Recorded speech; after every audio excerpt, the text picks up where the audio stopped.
Le plateau de Savoie News reçoit les instantanés, les clowns professionnels en milieu de soins.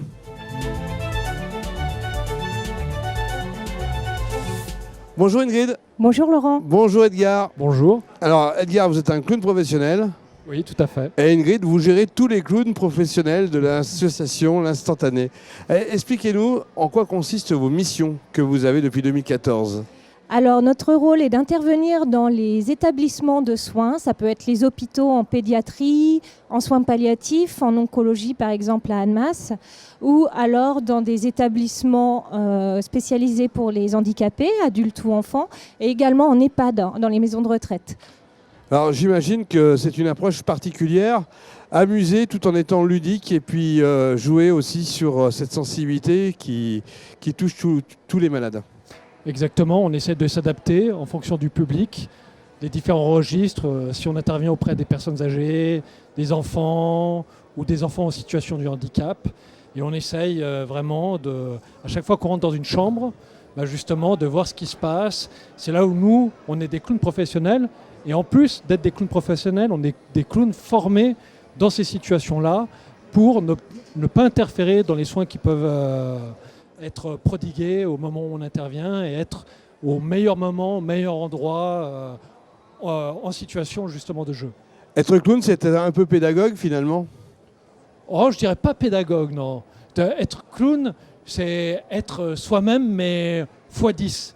C'est-à-dire qu'on vit nos émotions, on vit les situations. C'est un peu avoir 6 ans. Et être soi-même en fait, c'est un peu ça en fait, avec le maximum d'émotion et le maximum de sensibilité. Ingrid, on a vécu le post-Covid. Qu'est-ce que vous avez fait durant cette mission, pendant le Covid et après? Alors comme pour beaucoup de personnes, ça a été une période très difficile à vivre. On a été contraints d'arrêter les interventions. Mais par contre, ça nous a permis de développer une chaîne YouTube où on a fait plein de petites pastilles vidéo qui étaient retransmises dans les établissements. Et puis on a pu faire quand même quelques petites sorties en déambulade aussi à l'extérieur des établissements, notamment en pédiatrie à Chambéry, où les soignants nous ont accueillis avec des énormes bannières en nous remerciant de notre visite parce qu'on leur manquait en fait, parce que c'est une période où ils ont été beaucoup isolés. Les patients, mais aussi les soignants. Et c'est une période qui était compliquée, mais là, on est très contents parce que cette semaine, tout a repris. En pédiatrie, à Annemasse, dans les EHPAD, cette semaine, on tourne à plein. Alors, l'intrusion d'une équipe, que ce soit dans un EHPAD ou un hôpital, comment ça se passe?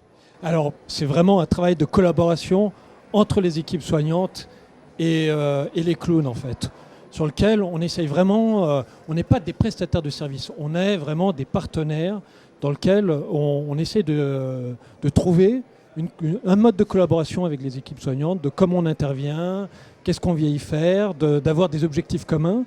Et du coup, quand on arrive par exemple, on a un petit brief des équipes, savoir qui a quelle pathologie, comment, pour que nous, on puisse s'adapter au mieux aux interventions.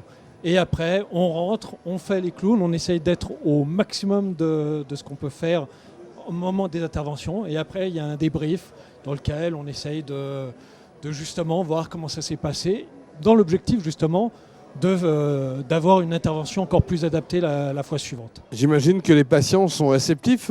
Comment ça se passe? Quelles sont vos plus grandes surprises, vos plus grands moments de joie?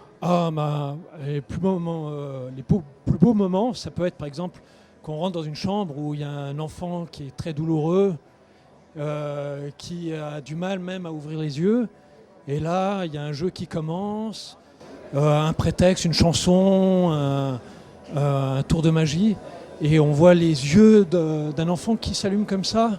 Une fois, il y a un enfant qui sort la main de sous la couverture et qui se met à applaudir avec un sourire. Et là, on se dit là, c'est une vraie victoire quand même. Combien de nez rouges, Ingrid, dans l'association Instantanée? 10 clowns professionnels. Alors à noter aussi justement, comme ils sont confrontés des fois à des situations difficiles, ils sont supervisés tous les mois par un psychologue en fait. On fait vraiment partie de la Fédération nationale des clowns hospitaliers. Donc tout ça est très encadré, très charté, on ne fait pas n'importe quoi. Et c'est un vrai métier en fait, clown hospitalier, clown en milieu de soins qui est très méconnu. mais qui devraient être remboursés par la Sécu. Vous étiez à la Foire de Savoie en septembre. Quel est votre programme sur cette fin d'année ?